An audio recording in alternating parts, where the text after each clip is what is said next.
Hello and welcome back.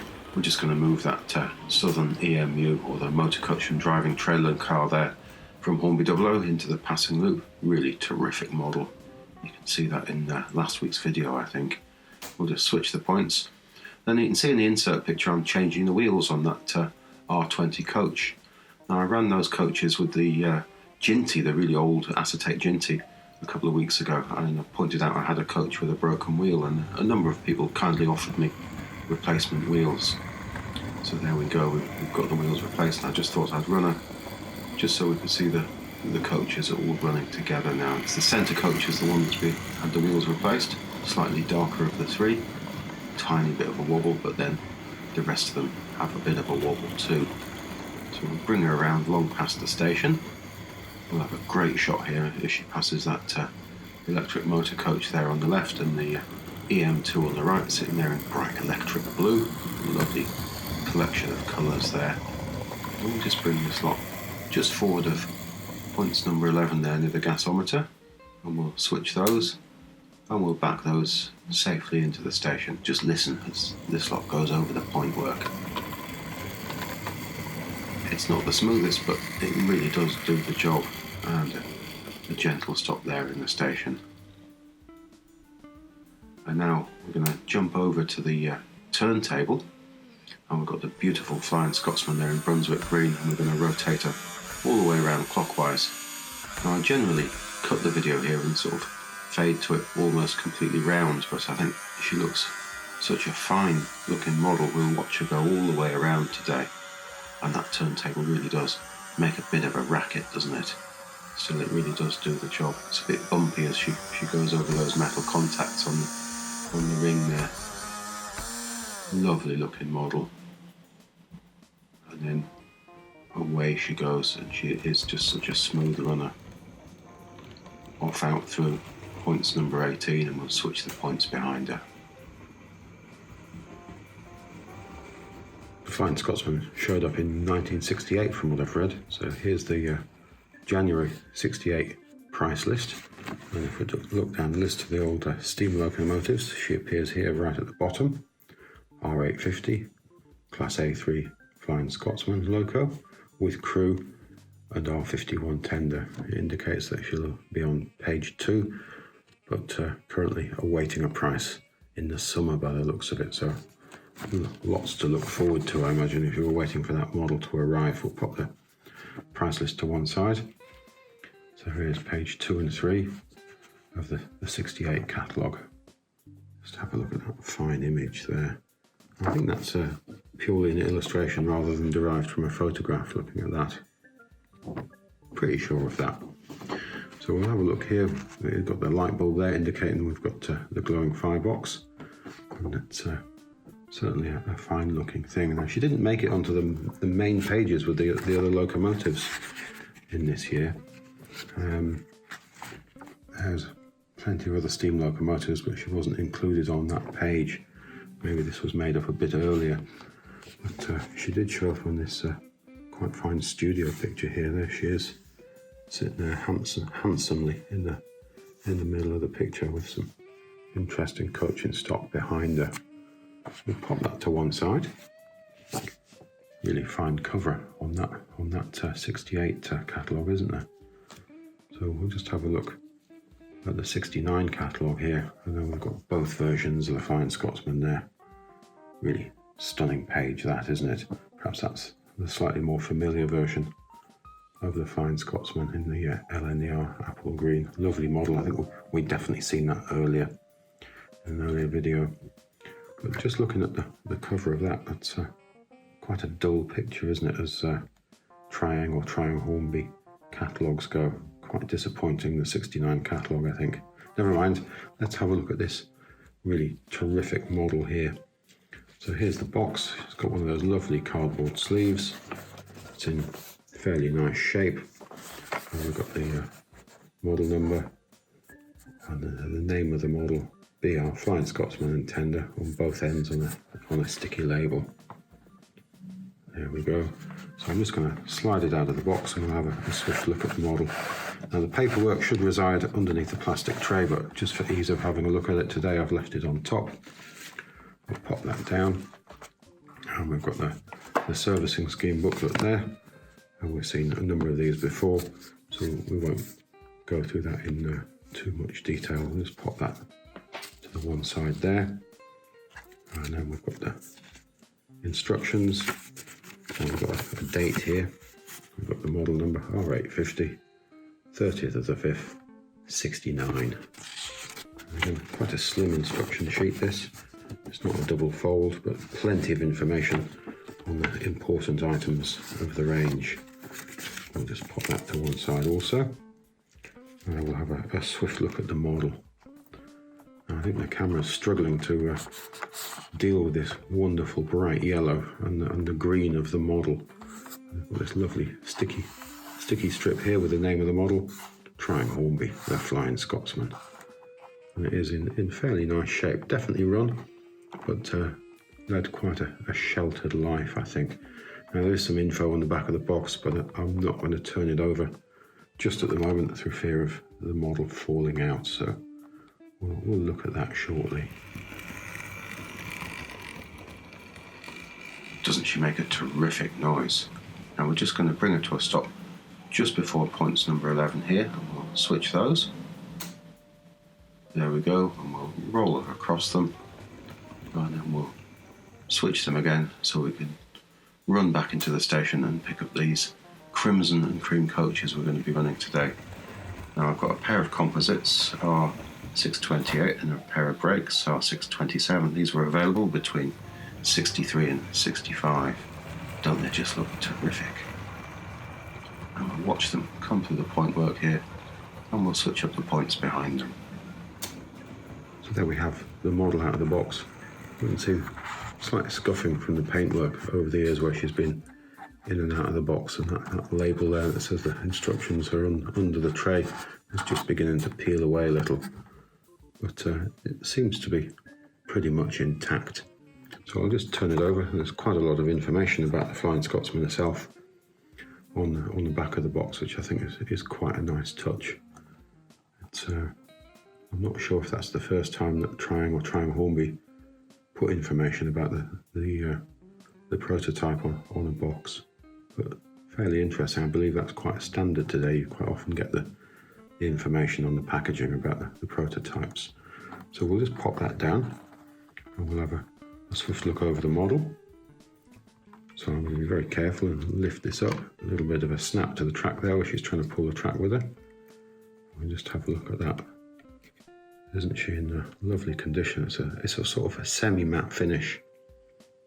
That Flying Scotsman nameplate in black.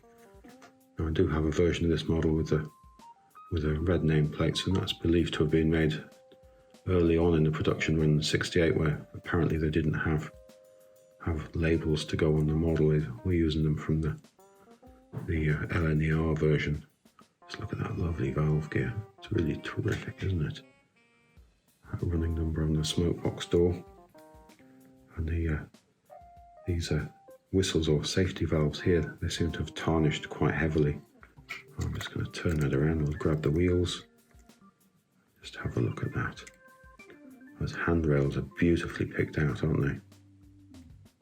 It is a truly lovely thing. A little bit of wear to the red paintwork around the buffer beam there. We'll just turn it over and we'll have a look at the wheels underneath. You can see she's barely run at all. Very tidy condition. She certainly makes a lovely noise when she's on the rails. That rear bogie or truck is very, very heavy, and you see the access screw there to release the bodywork. We'll just have a look in here and see the all important firebox there, and we've got cab detail. So we'll just pop that down, put it the other way around, have a swift look at the tender.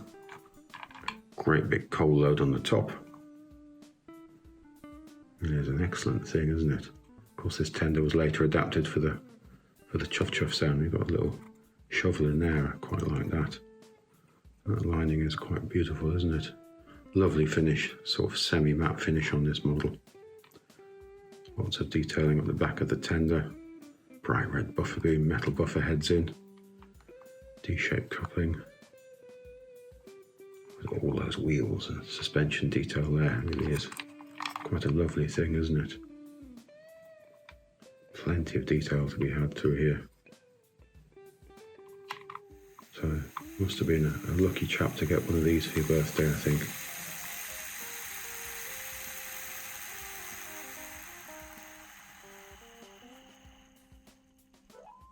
She's a very smooth runner, and I've just turned that off so she doesn't interfere with the recording, because the iPhone does tend to jump for the noise of the motor. We'll just have a swift look at the body. I'll pick that up. Fairly fragile items on the bottom of the body there. We can see she's in fairly tidy condition. Have a swift look inside. Trying Hornby's name there, and I think Built in Britain is just hiding up there. I don't know whether we can get a focus on that.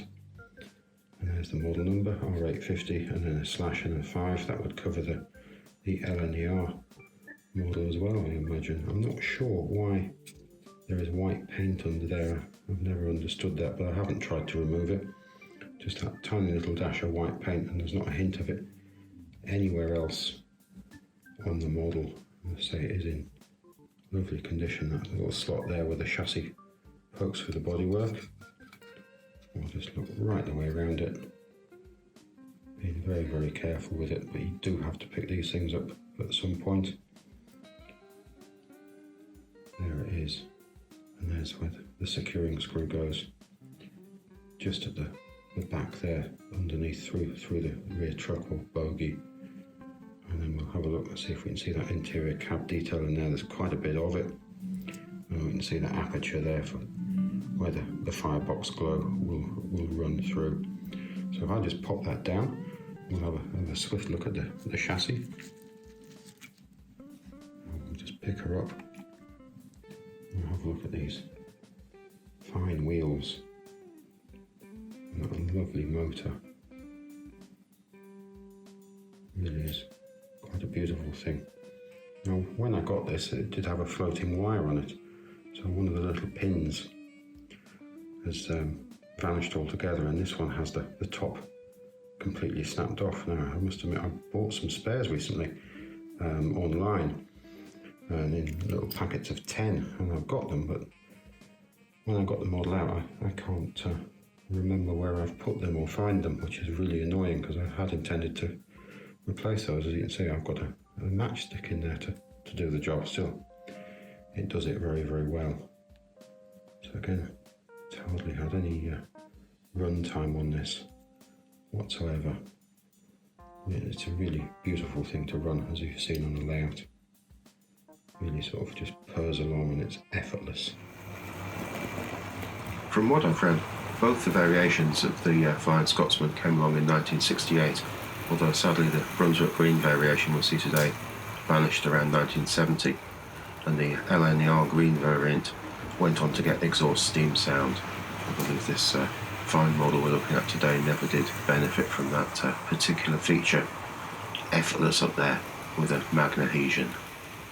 We've just jumped back in time here to 1963, and this beautiful catalogue. It's not in great shape, but here's the buffet coach in that Crimson Cream. I don't have one of these out on the layout today, but we have seen it in the past in an earlier video. I'll leave a link. She's R628 buffet car, and she was new that year.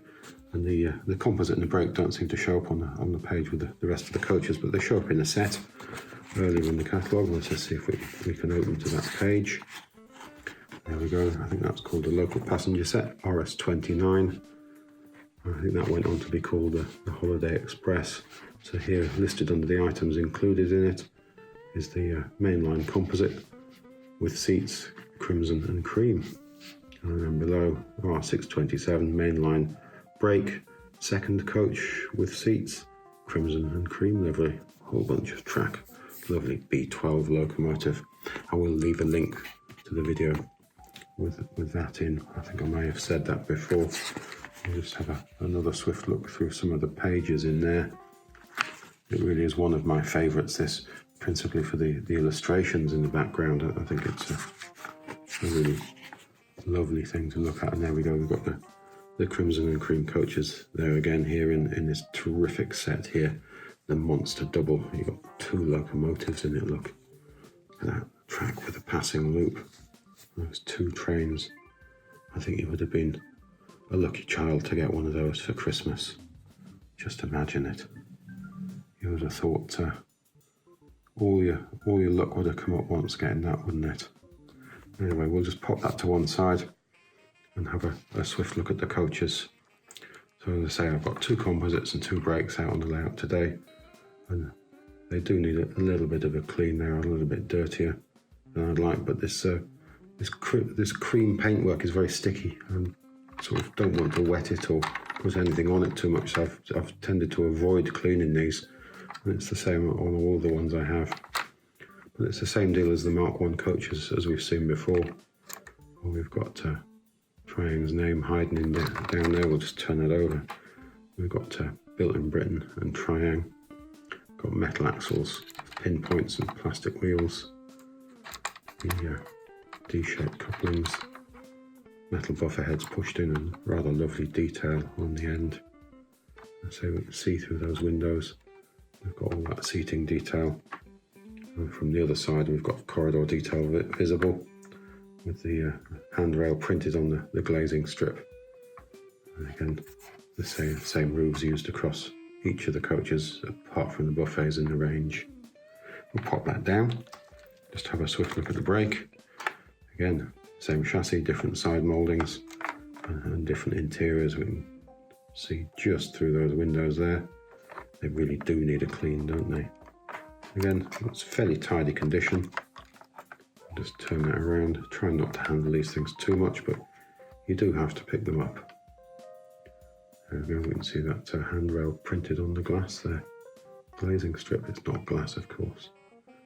Anyway, they really are quite a splendid set of coaches. Why they only lasted in the catalogue between 63 and 65 is anybody's guess. I think they've been quite useful coaches on anybody's layout or collection.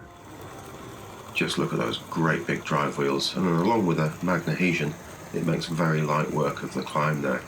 Just levelling off a little now and backing off the power so we don't go too mad across the suspension bridge. But just listen to the change in sound of the motor as she comes down the incline section here. It's quite a pronounced change, isn't it? I'm not sure whether that's to do with the weight of the coaches and the motor slowing down, but terrific looking model. But that's about it for this week. Thanks again for watching, it's hugely appreciated. If you look back again next time, we shall have something else interesting from the range to look at. Goodbye now.